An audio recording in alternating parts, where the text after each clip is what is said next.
tua susah, nanti maknanya sedikit ditambah. Ya. Nah, saya kalau mengartikan bismillah sama anak-anak di pesantren, bismillahirrahmanirrahim, dengan menyebut asma Allah Ar-Rahman yang maha kasih sayang sama orang mukmin dan orang kafir waktu di dunia. Tuh, jadi orang kafir di dunia dapat rahmanya Allah. Mukmin di dunia dapat rahmanya Allah. Si kafir di dunia sama dapat rahmanya Allah. Jadi orang kafir di dunia kaya ya pantas dapat rahmanya Allah. Si mukmin kaya di dunia ya pantas dapat rahmanya Allah.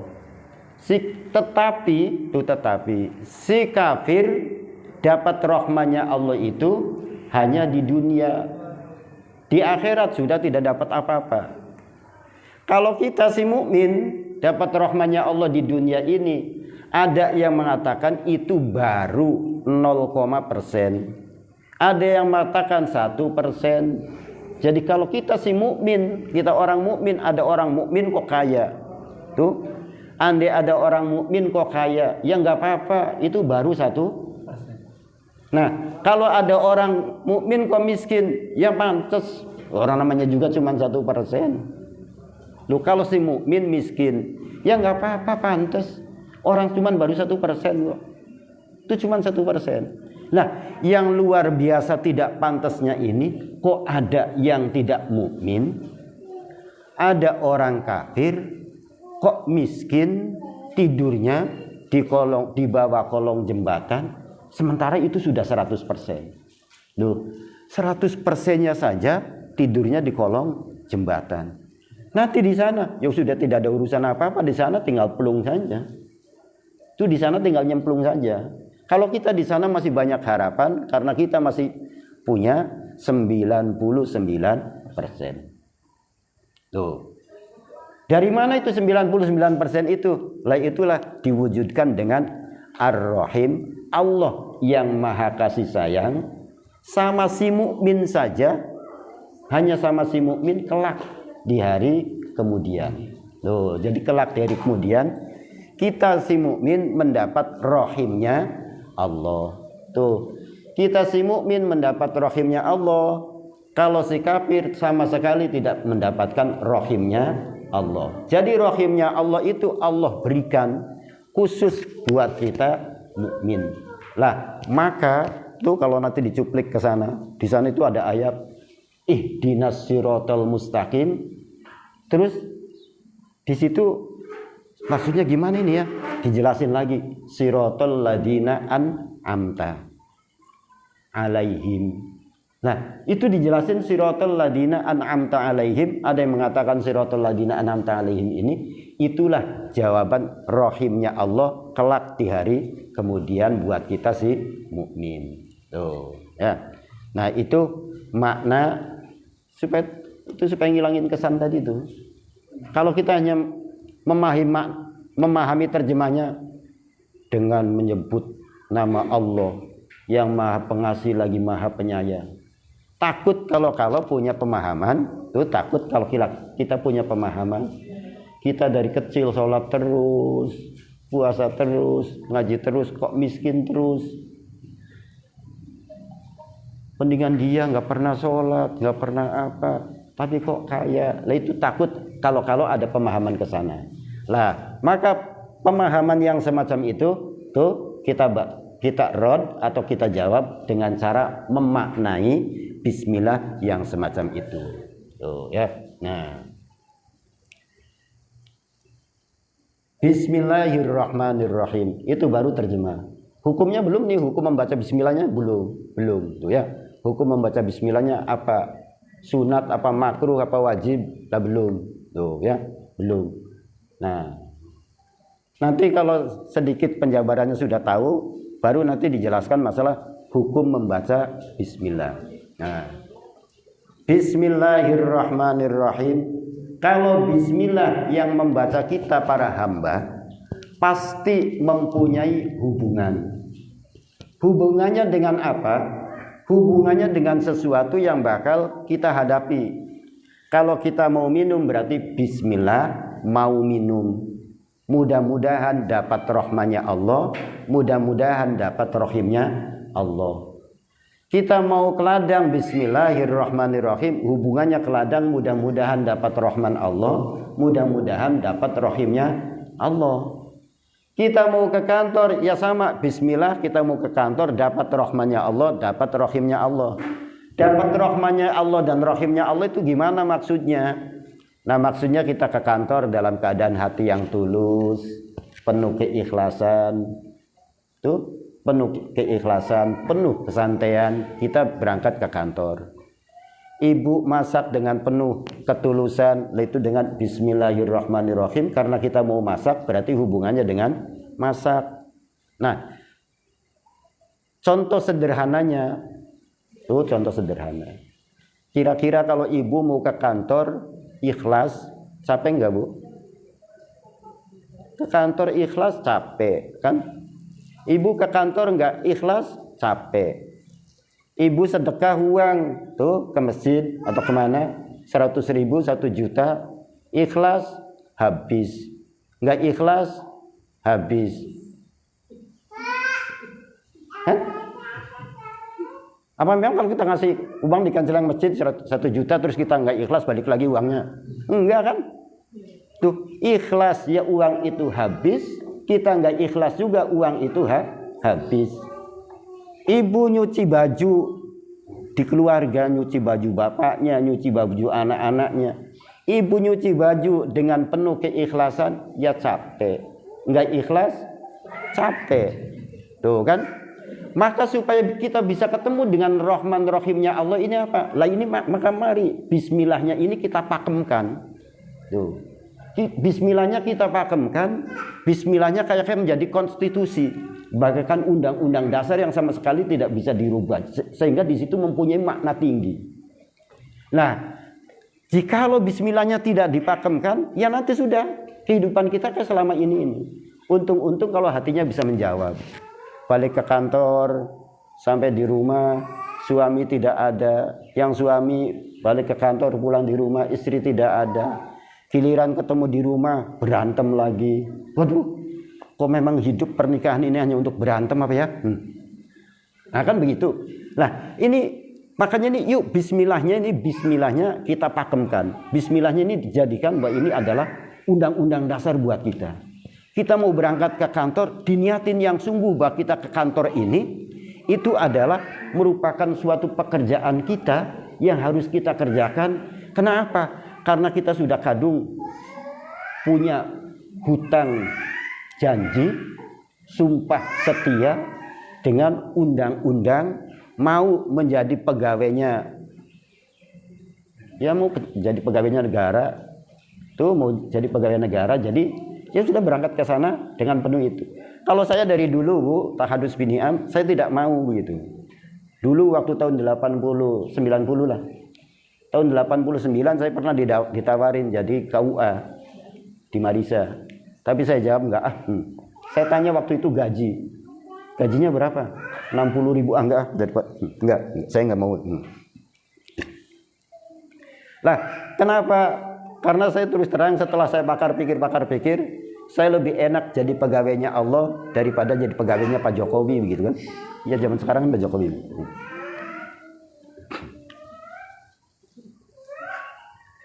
Nah, itu kemarin saya cuplik itu ada Bang Hasannya ada.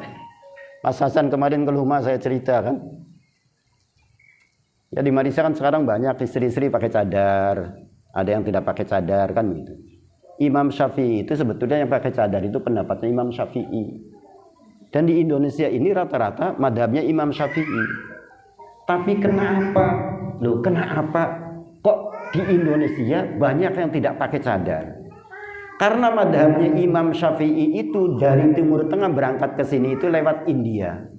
Orang India itu tidak ada yang pakai cadar. Jadi madhabnya Syafi'i tidak pakai, tapi tidak pakai cadar. Sehingga zaman dulu orang Indonesia jangankan cadar, kerudung pun tidak ada yang pakai. Nah, yang tidak pakai cadar, yang tidak mengharuskan cadar itu adalah Imam Malik. Loh, Imam Malik tidak mengharuskan cadar. Tapi berbeda Bu dengan Imam Jokowi mewajibkan masker.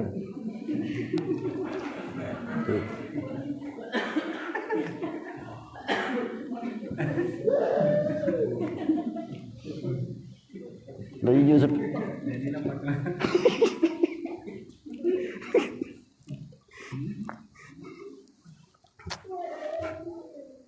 Iya, tuh jadi Imam Syafi'i mewajibkan cadar, Imam Malik tidak mewajibkan cadar. Lah Imam Jokowi mewajibkan masker. Ya karena ada masker ini kan di zaman era Pak Jokowi. Ya jikalau coronanya ada di zaman SBY mungkin Imam SBY kan.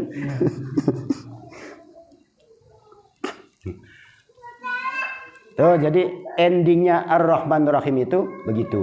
Jadi Bismillah ini tergantung ibu. Nah maka di situ ada kalimatnya itu adalah yuk kita kembalikan Bismillahnya kita pakemkan. Tuh kita pakemkan. Jadi bahwa kita mau makan Bismillahirrahmanirrahim, bahwa kita ini adalah mau makan. Mudah-mudahan dapat rahmannya Allah. Habis makan alhamdulillah tidak muntah.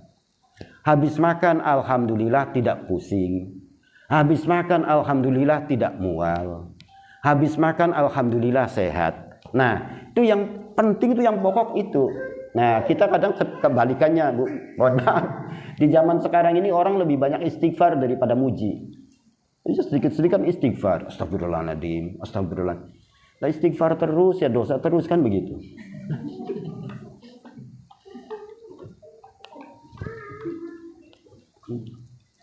Iya.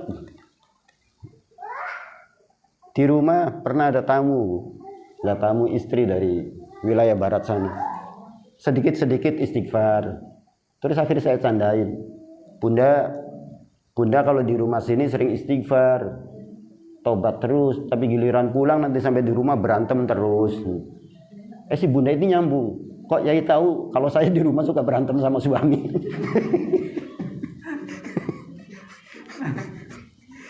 Habis ibu istighfar terus.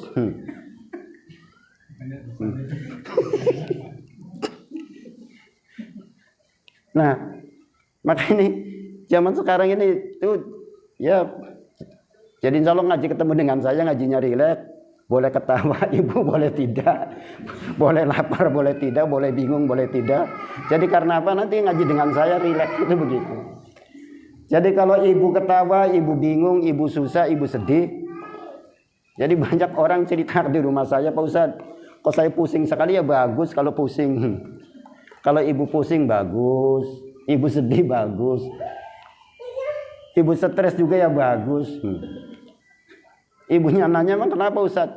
Yang sama sekali nggak pernah pusing, nggak pernah stres itu hanya Allah. Jadi kalau ibu pusing pantas untuk sempurnanya jadi manusia kan. Jadi menyempurnakan kita menjadi manusia itu punya sifat pusing kan begitu. Nah menyempurnakan kita jadi manusia mempunyai sifat stres. Saya lu nggak pernah stres Ustadz, kayak Allah saja nggak pernah stres.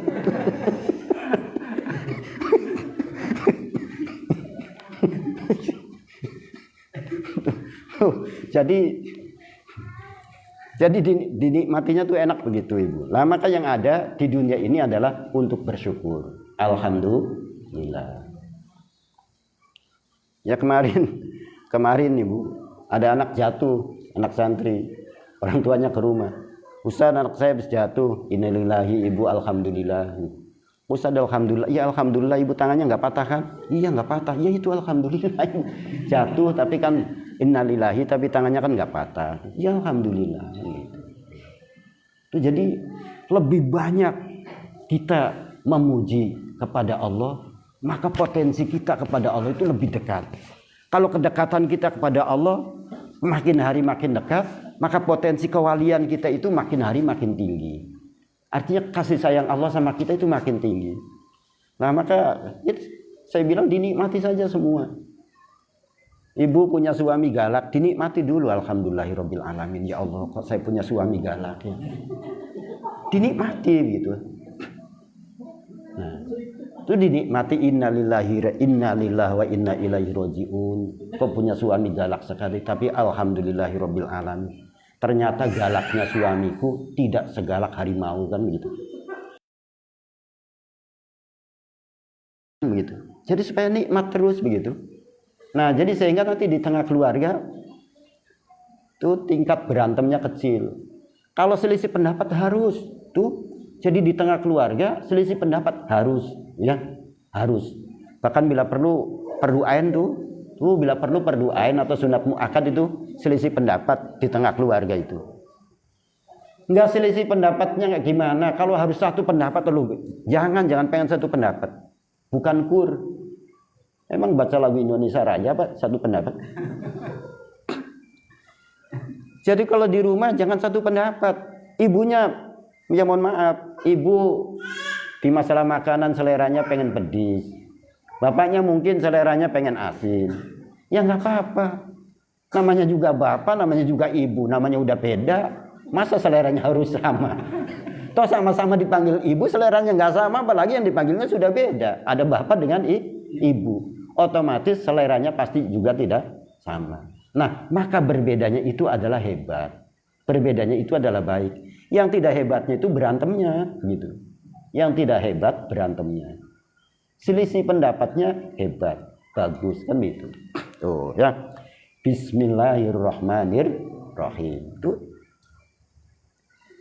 Kalau kita lihat kalimatnya Ibu, Bismillahirrahmanirrahim itu ada Bismi Allah Ar-Rahman Ar-Rahim. Kalimatnya ada 4. Orang hidup itu pasti membutuhkan 4 ini. Kalau 4 ini salah satunya sudah tidak ada yang dibutuhkan oleh orang hidup, berarti sudah pasti tidak bakalan mau hidup. 1 itu kebutuhan orang hidup, 4 itu salah satunya sandang. Pasti itu butuh. Namanya orang hidup pasti butuh sandang. Butuh pangan. Butuh papan. Butuh sehat. Lu orang hidup pasti itu butuh sandang, butuh pangan, butuh papan, butuh sehat.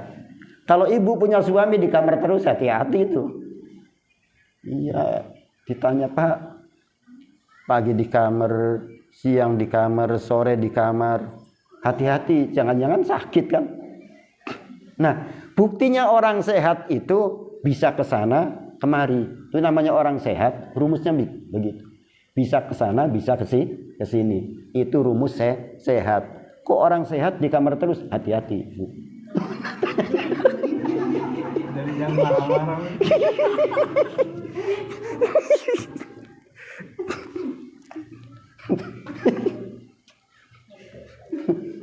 Loh. Sudah itu artinya itu bismillah tuh bismillah. Itu kalimatnya bismillah kan 4 kan? Bismi tuh lafaz bismi, lafaz Allah, lafaz Ar-Rahman, kalimat Ar-Rahim. Itu 4. Jadi orang hidup ini pasti butuh barang 4. Butuh sandang, butuh pangan, butuh papan, butuh sehat. Terus umpama semuanya ini kita tiadakan. Saya tidak butuh makan. Saya tidak butuh sandang. Saya tidak butuh papan. Saya tidak butuh sehat. Kalau orang itu ceritanya sama saya, langsung bakal saya tanya lagi, semenjak kapan kamu berencana jadi Tuhan? Loh iya, kalau yang sudah nggak butuh makan, nggak butuh papan, nggak butuh sandang, nggak butuh sehat, itu hanya Allah. Ya Tuhan ini. Nah, orang itu Fir'aun itu konon ceritanya Ibu. Fir'aun itu semenjak SMP. Waktu kecil namanya Yakobus itu masih ada sakit-sakitnya. Tuh. Jadi maka zaman sekarang kan anak-anak kan biasa suka keren-keren kan. Waktu kecil namanya Yakobus. Tamat SMP remaja berinjak agak keren sedikit. Namanya Ramses. Tamat SMA tambah keren sedikit lagi. Dikasih Akbar, Ramses Akbar. Sudah jadi tuan ganti namanya Fir'aun. Nah, jadi Fir'aun itu namanya banyak. Yakobus, Ramses Akbar, Fir'aun. Lah Fir'aun, lah itu nggak pernah sakit. Setelah dianalisa kenapa Fir'aun itu nggak pernah sakit, lah ternyata si istrinya Fir'aun itu Siti Asia sering megang tangannya Fir'aun dengan kalimat Bismillahirrahmanirrahim. Itu jadi Fir'aun nggak pernah sakit itu karena selalu dipegang sama Siti Asia itu dengan menggunakan kalimat Bismillahirrahmanirrahim. Itu karena apa bisa sehebat itu? Karena memang Bismillahnya itu adalah betul-betul dipakemkan. Tuh, Bismillahnya betul-betul pakem.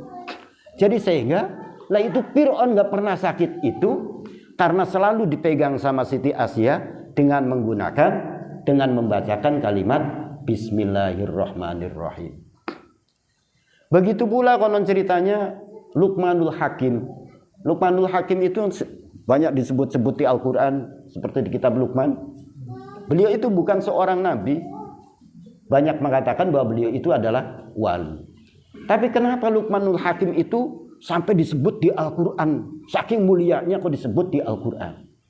Karena Luqmanul Hakim kepalanya selalu dipegang sama ibunya, itu dengan selalu menggunakan bacaan Bismillahirrahmanirrahim. Bismillahirrahmanirrahim. Lah, maka ibu-ibu tuh punya anak yang kecil-kecil. Coba tuh anak itu usahakan setiap hari didekap. Tuh didekap, dipeluk. Minimalnya 5 detik. Hati kita dengan mengatakan Bismillahirrahmanirrahim. Tuh kasihkan ilmu Allah kepada mereka. Insya Allah anaknya bakal tumbuh kasih sayang sama kita. Dan dia insya Allah bakal menjadi baik. Itu didekap anaknya. Tapi dengan itu Bismillahnya pakemkan. Titipkan Bismillah sama dia. Insya Allah dia bakal dapat ilmu pengetahuan, bakal punya akhlak yang mulia, insya Allah bakal mempunyai kemuliaan dari Allah Subhanahu wa Ta'ala. Tuh. Tinggal pertanyaannya kan sederhana. Ibu-ibu, mohon maaf, anaknya kalau mau berangkat sekolah, entah di TK atau di SD atau di mana lah begitu, atau mau berangkat ke TPQ, dipeluk apa dah gitu. Mana itu ya? Dah apa dipeluk? Setelah salim itu mendadak saja kan? Dah.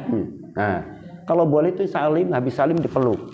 Habis didekap, dipeluk, baru mereka kita lepas, baru didah gitu. Nah, itu ajaran yang sangat luar biasa, warisan dari para leluhur. Maksudnya warisan dari para leluhur itu adalah warisan dari baginda Rasulullah Muhammad sallallahu alaihi wasallam. Tuh, ya. Tuh, dibacain bismillah sambil dipeluk. Kalau bismillah itu sudah kayak macam menjadikan rutinitas yang sama sekali tidak pakem lagi, kayak nanti itu kesakralannya hilang. Ya contoh, ini sekedar contoh. Jadi dulu ceritanya saya diundang istighosa di Kapolres, bukan Kapolres ini ibu, diundang istighosa di Kapolres.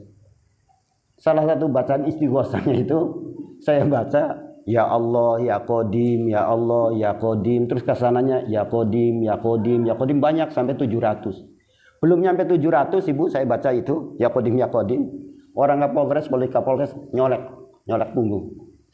Pak Ustadz, jangan Qadim terus yang tersebut. Pak Ustadz undang Kapolres.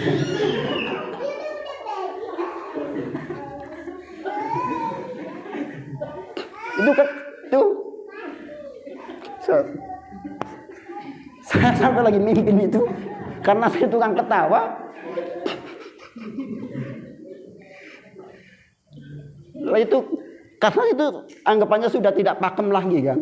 Itu anggapannya sudah tidak pakem lagi, anggapannya itu sudah menjadi rutinitas, jadi kami sudah biasa karena terlalu lama memang tujuannya membacanya itu sampai 1000. Nah itu maksud saya kurangi 700 saja begitu kan. Jadi ya Allah ya Qadim, ya Allah ya Qadim, ya Allah ya Qadim. Kesananya ya Qadim, ya Qadim, ya Qadim, ya Qadim. Belum nyampe 700 itu udah ada polisi yang nyolek dari belakang. Pak Ustadz, yang mengundang Pak Ustadz ke sini kan Pak Kapolres. Pak Ustadz, kok Kapolresnya nggak disebut-sebut?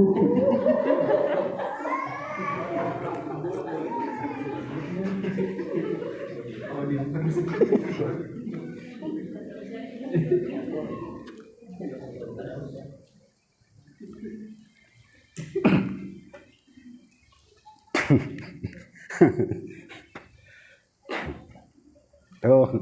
ya. Bismillahirrahmanirrahim. Tuh, jadi kalimatnya ada 4. Bismi Allah ar-Rahman ar-Rahim. Orang hidup pasti butuh sandang, pangan, papan, sehat. Nah.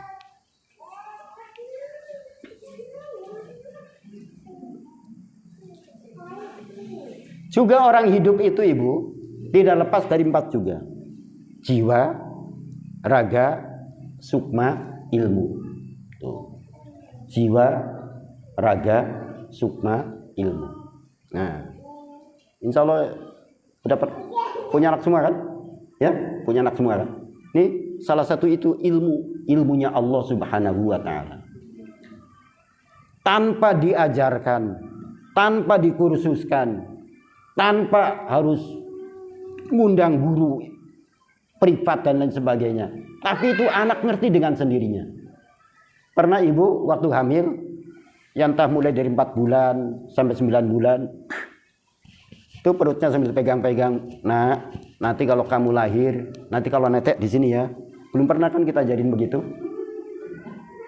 Iya, ternyata itu anak begitu berapa menit, berapa jam lahir, suruh netek, nggak pernah ditiup-tiup, nggak pernah apa kan? Suruh netek, langsung netek. Dia saking yakinnya kepada Allah Subhanahu wa Ta'ala bahwa puting ibunya itu tidak panas. Saking yakinnya sama Allah Subhanahu wa Ta'ala bahwa puting ibunya itu tidak bakalan pahit. Saking yakinnya sama Allah Subhanahu wa Ta'ala bahwa puting ibunya itu adalah membawa kesehatan buat dirinya. Itu si bayi itu, si bayi. Lah, dari mana itu? Itulah ilmunya Allah Subhanahu wa Ta'ala. Nah, maka ibu, ilmu itu kalau lihat di situ, ilmu itu ada 2. Ada namanya ilmu doruri, ada juga yang namanya ilmu nadhari. Ada ilmu yang harus kita pelajari di sekolah, dan ada ilmu yang tidak harus dipelajari di sekolah, yaitu ilmu yang bawaan lahir dari seorang ibu.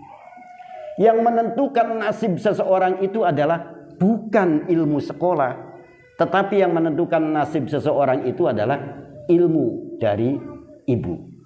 Ilmu bawaan dari ibu.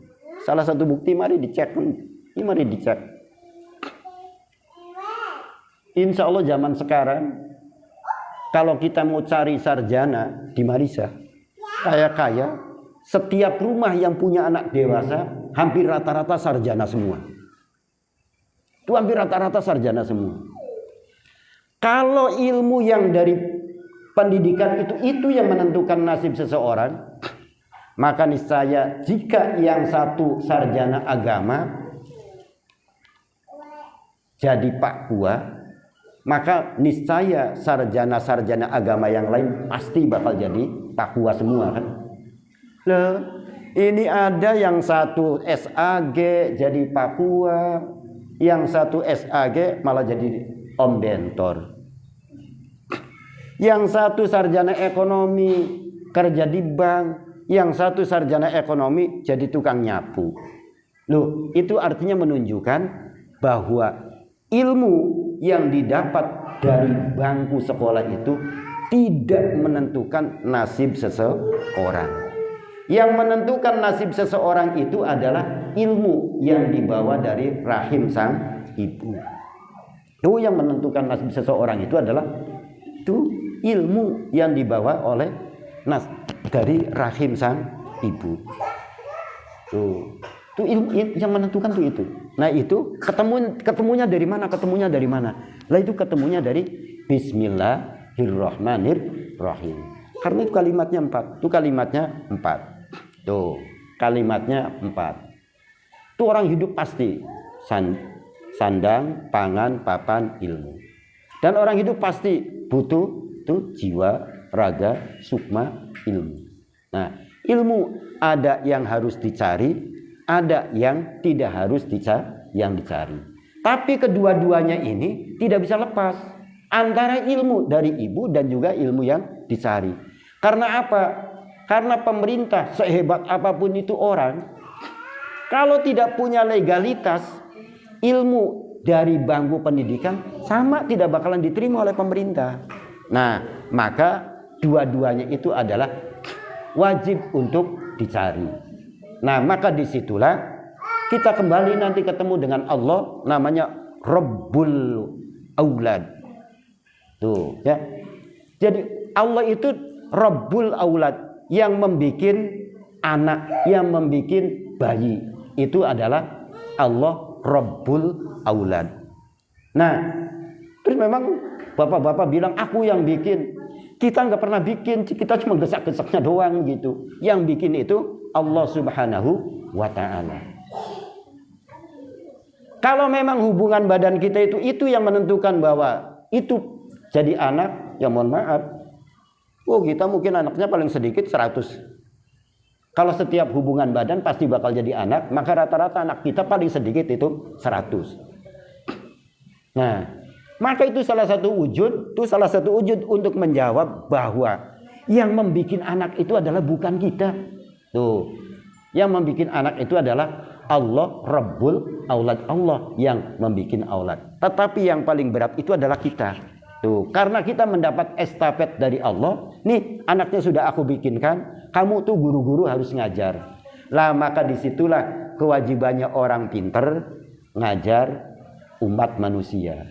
Kewajibannya orang kaya sedekah ngasih orang yang susah. Kewajibannya orang mampu berangkat haji. Ya mohon maaf kayak macam saya, andai Allah itu tidak menakdirkan saya punya uang, maka mungkin saya lebih hebat, lebih mulia saya ngajar daripada saya berangkat haji. Mungkin lebih mulia, lebih hebat saya ngaji daripada saya berangkat haji. Nah, cuman karena kebetulan saja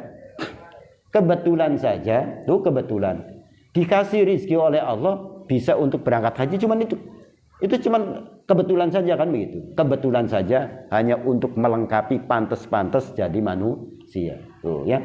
Nah, maka mudah-mudahan nih Ibu setelah ketemu dengan saya nanti besok bisa menjawab tuh ya, bisa menjawab. Ibu bingung, ibu pusing, ibu stres, nggak apa-apa, pantas kan begitu. Untuk kelengkapan manusia. Ibu lupa, pantas untuk kelengkapan manusia.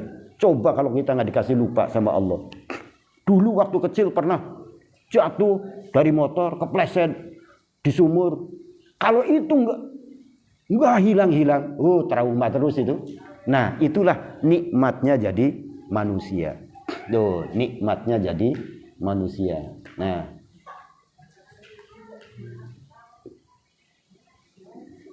kemalaman apa enggak ini? Kemalaman apa enggak? Kelamaan apa enggak?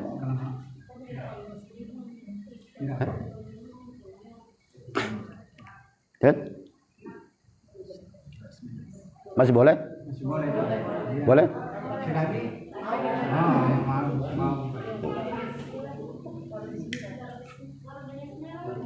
Iya, ini baru bismillah ini. Baru bismillah tuh. Bismillahirrahmanirrahim. Tuh. Bismi Allah Ar-Rahman Ar-Rahim. Itu kalimatnya ada 4. Tuh kalimatnya ada 4. Belum kalau kita hitung huruf itu. Tuh. Hurufnya itu bismi 3. Allah 4. Berapa itu? 7. Ar-Rahman Al-Rahman. Loh. Ar-Rahim 6. Berapa itu? Ar-Rahman 6. Ar-Rahim 6. 12. Berapa? 19. Hurufnya ada 19. Ingat Ibu, Allah itu membikin dunia, kata Allah. Allah membikin dunia itu fi arba'ati ayyam sawa al-lisailin. Allah dulu menciptakan dunia itu membikin dunia 4 hari. Durasi waktunya 24 jam. Itu durasi waktunya dalam satu masa itu 24 jam. Nah, 24 dikurangi 19 berapa, Bu? 5. Tuh. Kalau kita pengen sukses apapun, 19 jam untuk berusaha, 5 jam saja untuk istirahat. Kalau kita pengen sukses, 19 jam untuk berusaha, 5 jam untuk istirahat. Kita dibalik.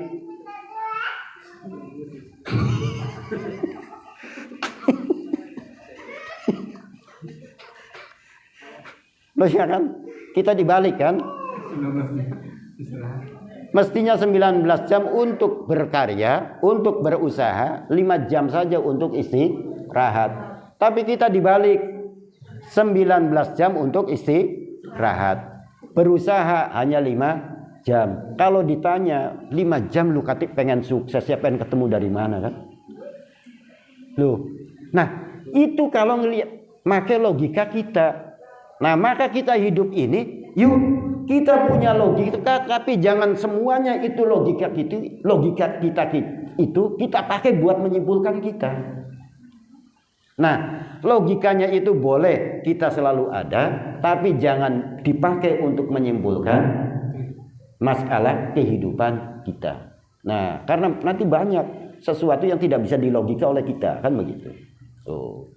Nah, tuh kalau hitung hurufnya, Bu. Nah, itu baru Bismillahirrahmanirrahim.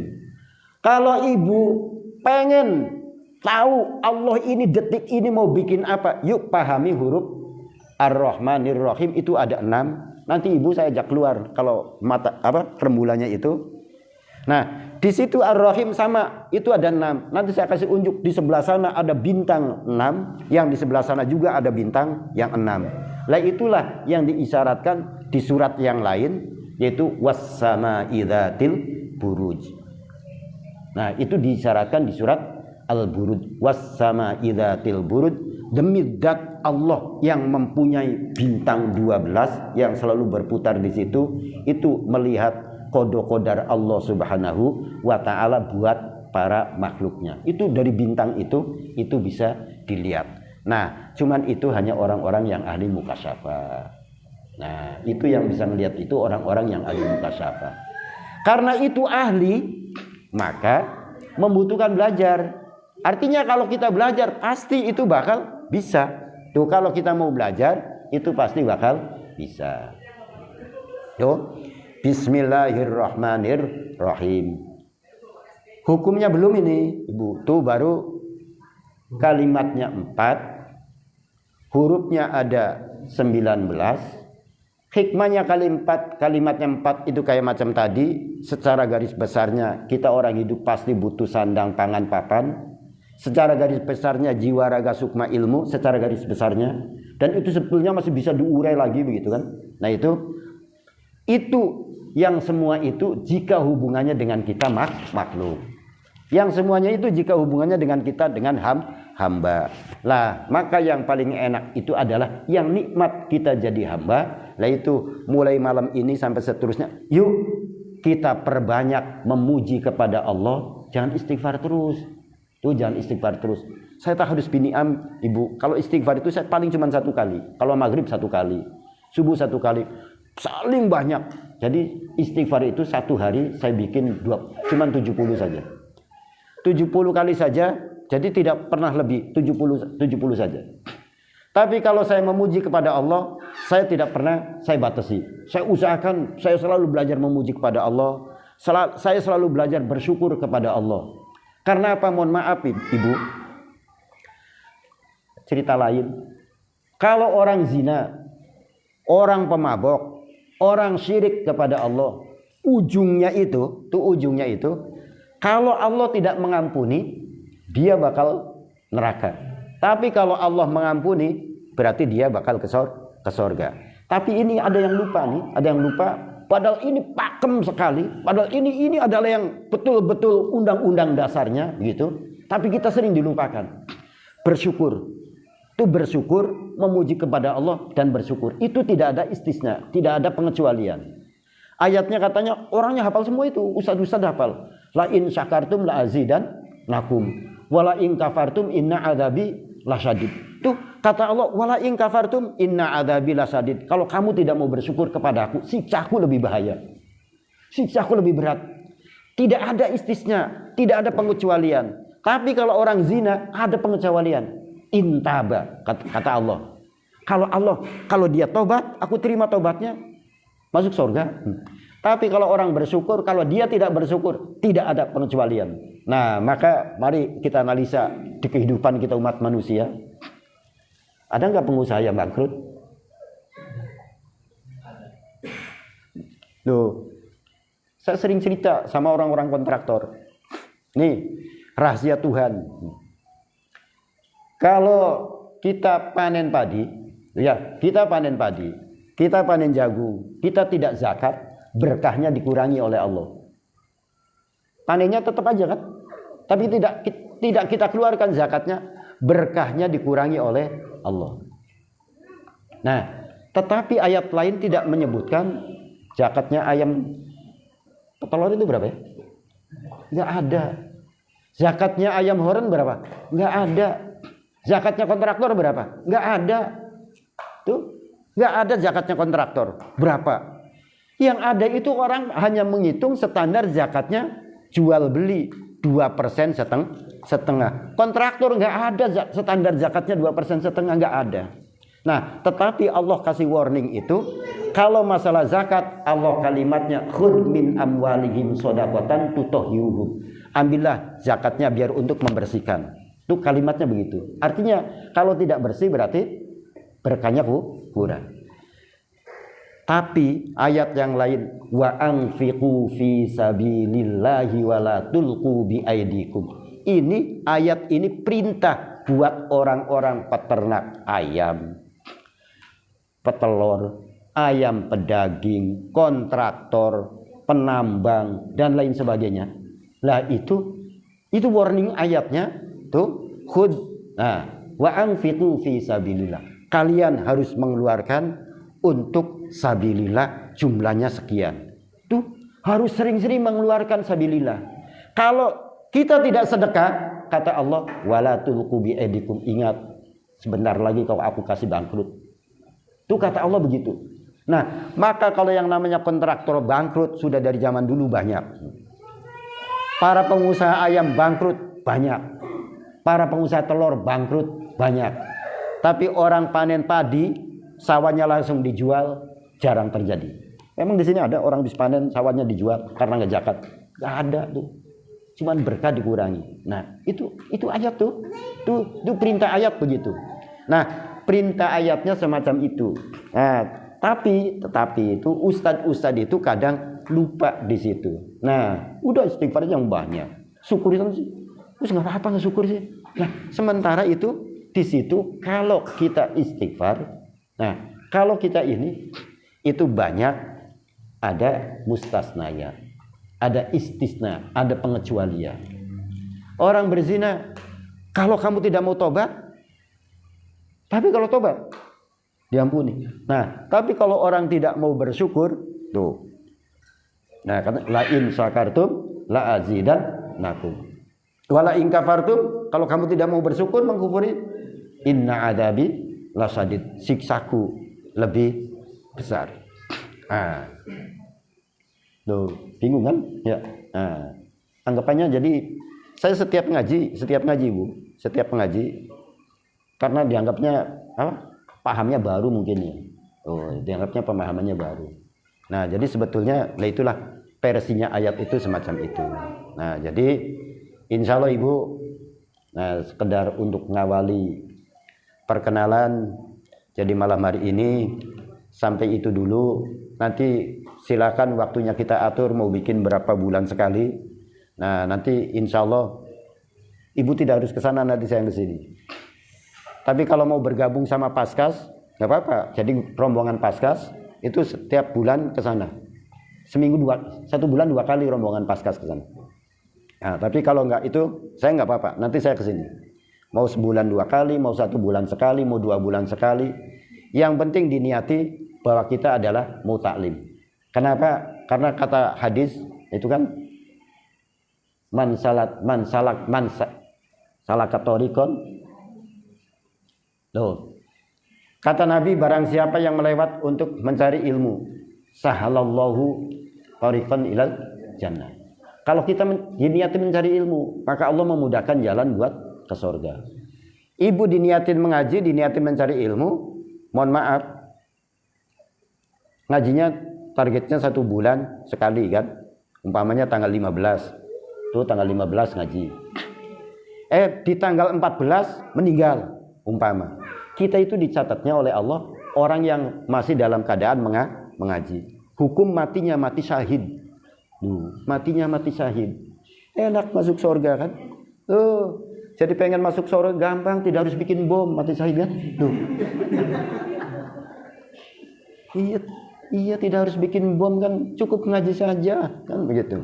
Nah, mengaji saja itu hukumnya sama mati syahid. Daripada mati bikin bom, belum jaminan syahidnya. Yang jelas di sana nanti badannya pengen masuk surga, kepalanya masih nyangkul di Kapolsek. Kan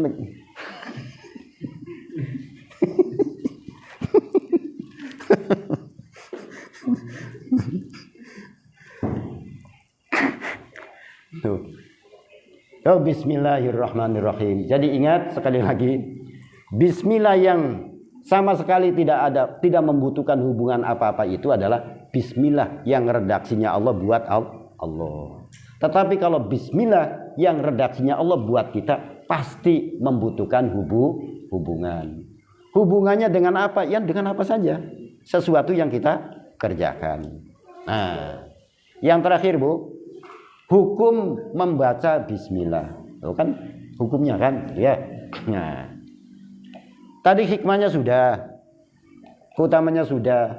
Nabi Musa, Fir'aun, Sayyid Luqman hebat karena bismillah. Fir'aun gak pernah sakit, itu karena bismillah. Nah, Nabi Musa selamat karena bismillah. Nah, itu karena bismillahnya betul-betul dipakemkan. Nah, yang terakhir, hukum membaca bismillah. Ingkanat makruhatan famakruhatan wa ingkanat haroman faharoman.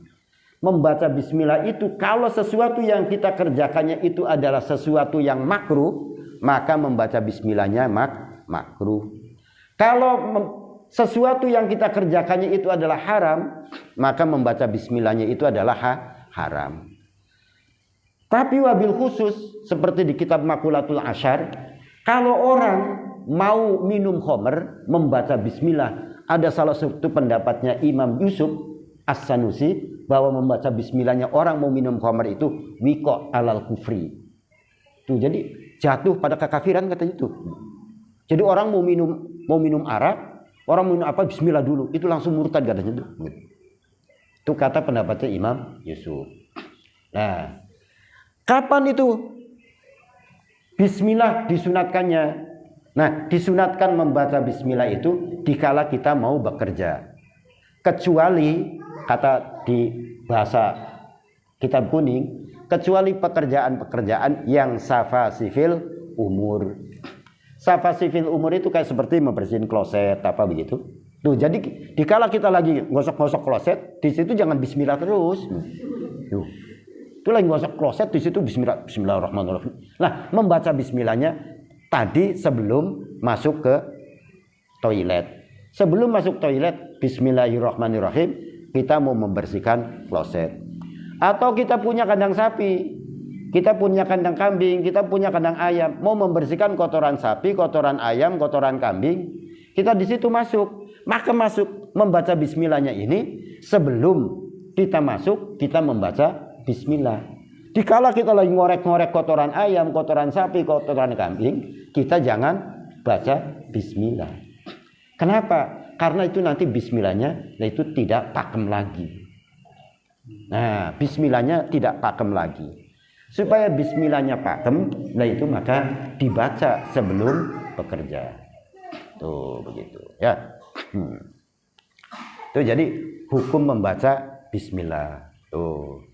Mau minum baca bismillah, mau tidur baca bismillah, mau apa baca bismillah. Tahadus bini'am, ada cerita di zaman Nabi Isa alaihissalam, ada seorang perempuan yang dia itu setiap gerak-geriknya selalu membaca bismillah. Satu saat suaminya ini melihat bahwa istrinya kok senang banget baca bismillah, suaminya bosan. Dikit-dikit bismillah, dikit-dikit bismillah, dikit-dikit bismillah, suaminya ini bosan.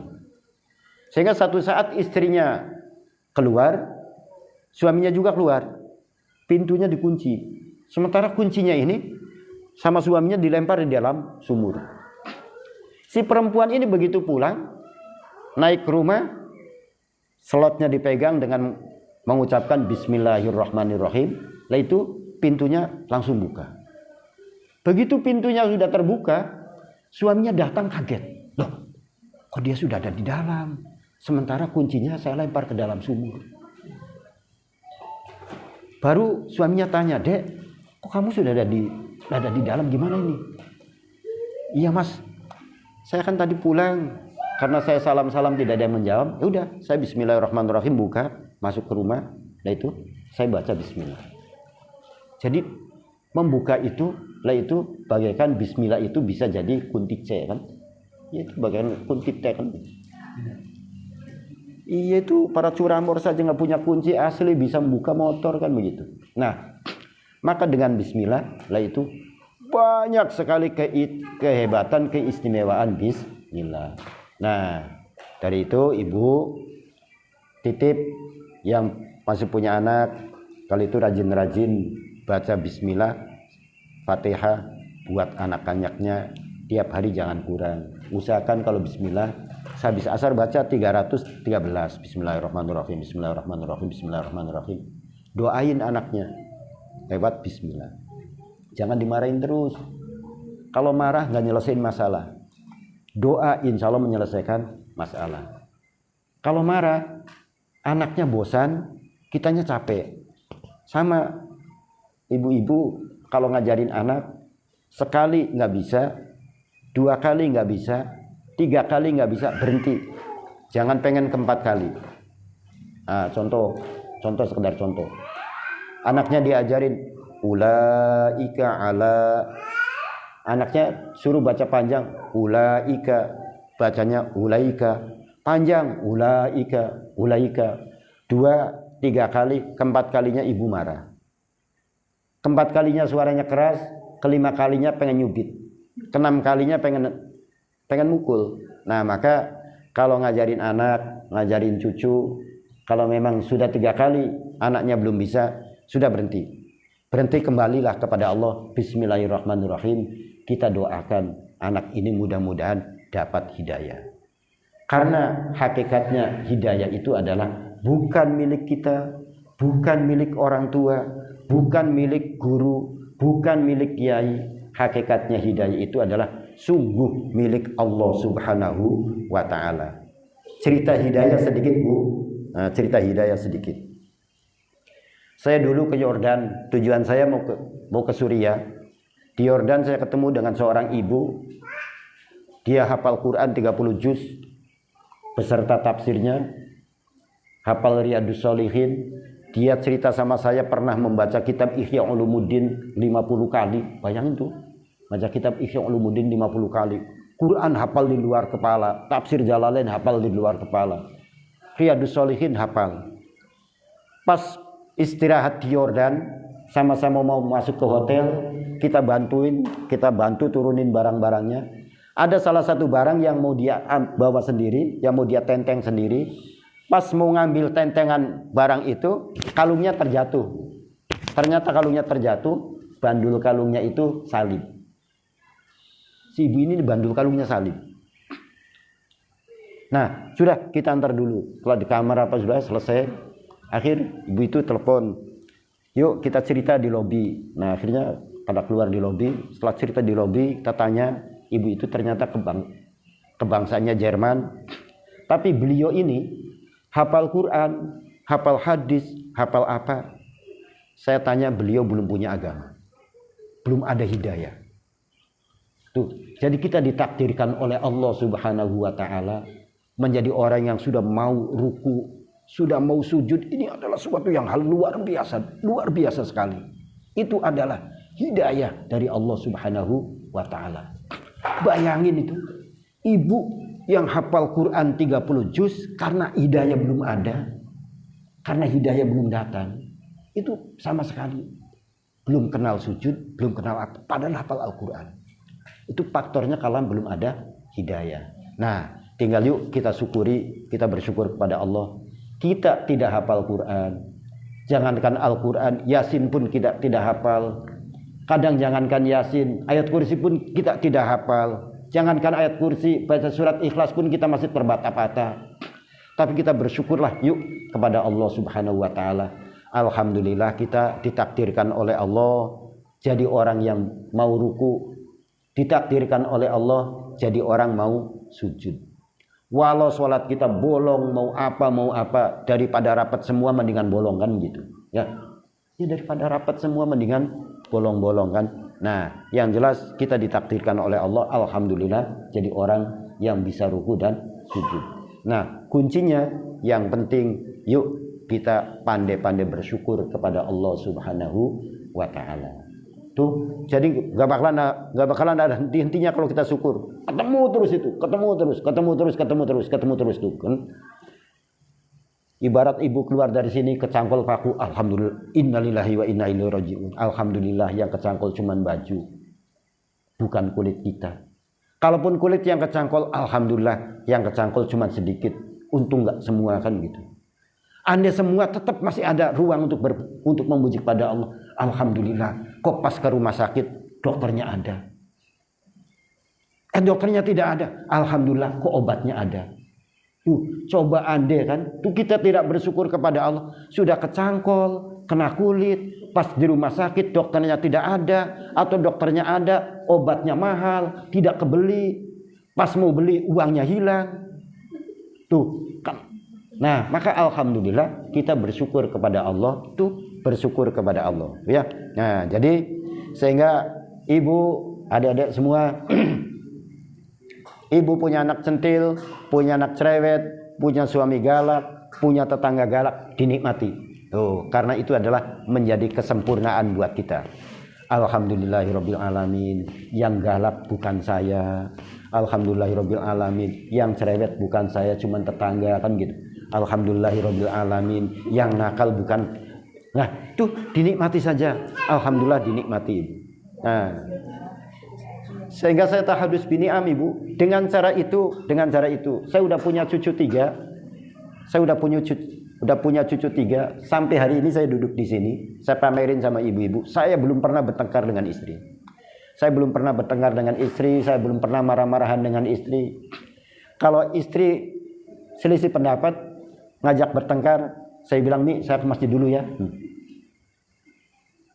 Waktu anak-anak saya masih kecil, jadi kalau ibunya lagi marah, anaknya saya panggil aja, saya ke masjid, "Yuk ngaji di masjid yuk." Memang mau marah sendirian di rumah? Kan nggak mungkin. Jadi kita nikmat saja begitu. Jadi nikmati saja kan itu. Nah, nikmat saja. Nah.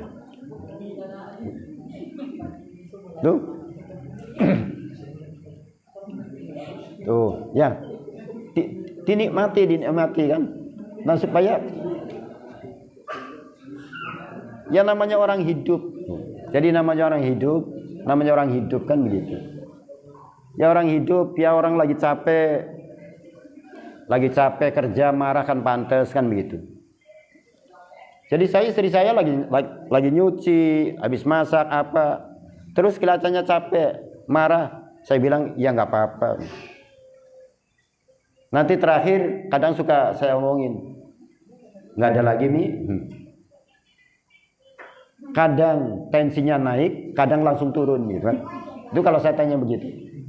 Jadi habis marah nyong gitu, kadang terakhirnya suka saya tanya, masih ada lagi Mi? Enggak, ya udah kalau enggak saya mau keluar. Kalau masih ada lagi saya masih di sini aja dulu. Tuh. Jadi dinikmati saja. Sudah insya Allah selesai kan gitu. Tuh selesai. Dengan terutama kuncinya jangan lupa saling mendoakan. Kita doakan istri doakan kita. Jadi didoain, istrinya didoain dapat hidayah, suaminya didoakan dapat hidayah. Selalu didoakan begitu. Nah, jadi jangan hanya sekedar dikasih makan yang enak jangan didoain gitu kan, didoain. Nah, kalau dikasih makan yang enak, nanti giliran tidak punya uang, nanti suaminya marah terus. Loh, jadi maka didoain. Kalau doa itu adalah potensinya untuk siapapun karena tidak membutuhkan biaya. Tuh, jadi doain. Kalau nanti ini suami marah terus, saya bikinin masakan begini. Untung kalau masakannya ada, nanti kalau masakannya tidak ada, nanti suaminya marah lagi kan begitu. Nah, sama istri, suami sama istri begitu. Nah, cuman saya tahadus bini amu, saya sama istri ibu. Ya tukar pengalaman nih. Saya sama istri saya berangkat ke kota, saya di rumah, saya bawain uang. Terus pulang cerita, Pak uangnya habis, bagus. Kalau uang dipakai tidak habis nggak pantas.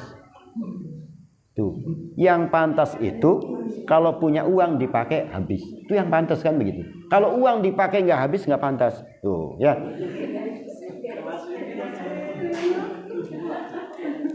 Langsung. Tuh ribet kan. Nanti kalau sudah terbiasa insya Allah enak kok Bu. Kalau sudah terbiasa, pertama memang kayak ribet banget. Pertama itu berat banget gitu. Nah, tapi kesananya enjoy saja kan begitu. Pak mau beli ini ya sudah suka-suka saja. Mana yang disuka sudah itu. Jadi saya nggak pernah ini. Nah, tuh jadi sehingga alhamdulillah di tengah keluarga itu bisa tumbuh. Itu kalimat di situ mawaddah warahmah itu nanti insya Allah di lain pertemuan karena di situ ada kalimat kholaqo dengan kalimat ja'ala. Nah nanti mau saya jelaskan kholaqo ini fungsinya apa, ja'ala fungsinya untuk apa. Nah sehingga dengan kalimat ja'ala inilah yang menyebabkan potensi kita bisa itu kan begitu. Maka dinikmati saja. Nah jadi sehingga saya perokok berat, saya mau ngomong sama istri, "Mi, mau berhenti ngerokok ya?" "Jangan Pak, kasihan orang yang ngasih rokok." Jadi saya mau berhenti rokok itu dilarang sama istri saya. "Nggak usah." Ya udah, saya ngerokok aja. Nah, jadi saya perokok, istri saya nggak pernah ngelarang. Nah, cuman saya tahu diri dan saya paling tidak suka, saya perokok berat, tapi saya tidak suka di kamar itu bau asap rokok. Jadi di kamar saya nggak pernah ngerokok di kamar.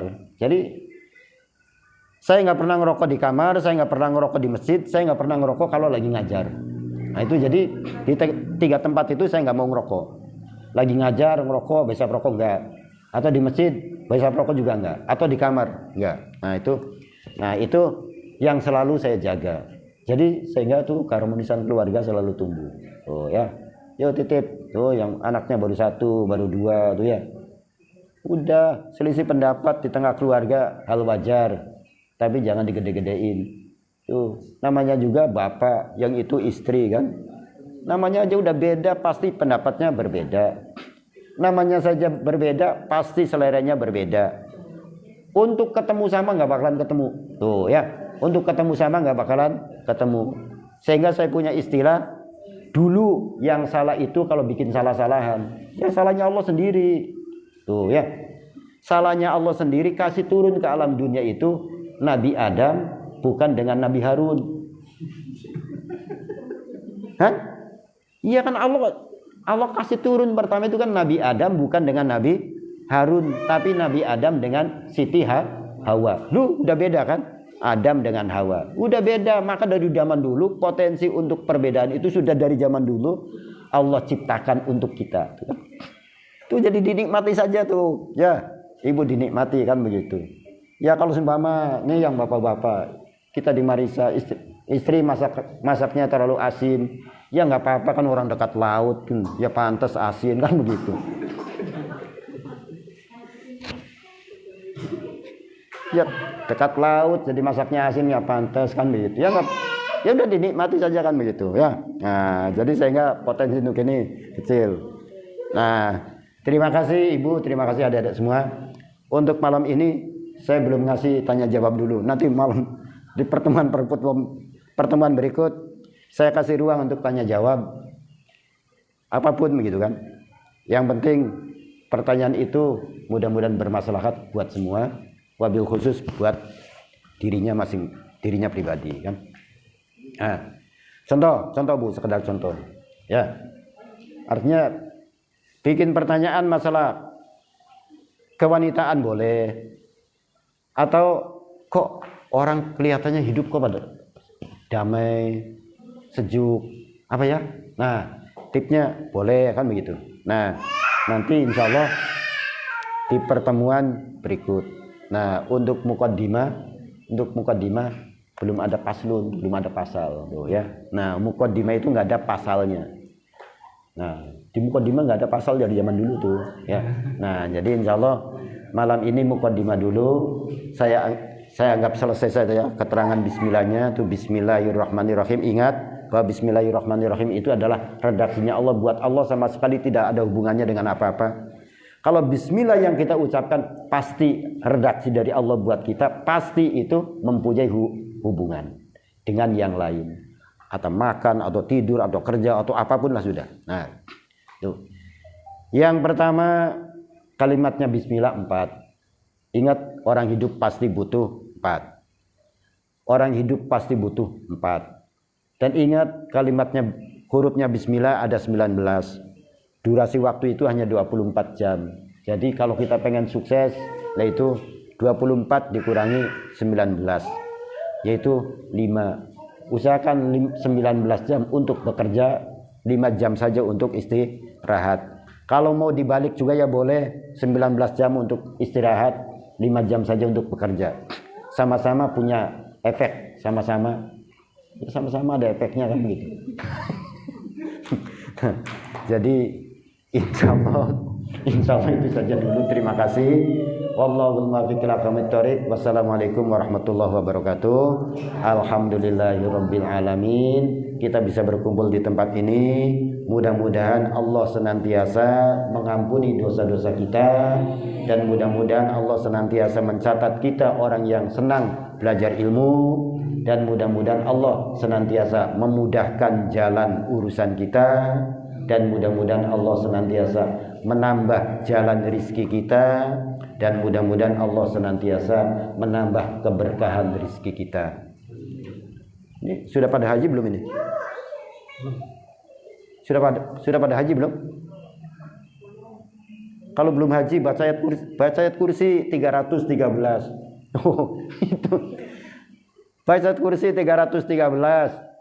Kalau enggak ayat kursi 313 belum bisa untuk daftar haji, ya udah ganti baca Yasin kan 40. Surat Yasin 40 belum bisa daftar haji, baca Waqiah ganti 41. Baca Waqiah 41 belum bisa lu lagi daftar haji, ya udah baca surat Tanah. Tuh, nanti bisa daftar haji kan? Di bank.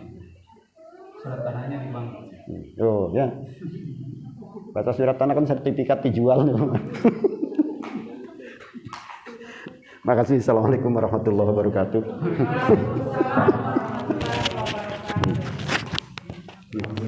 Terima banyak sekali usianya malam ini.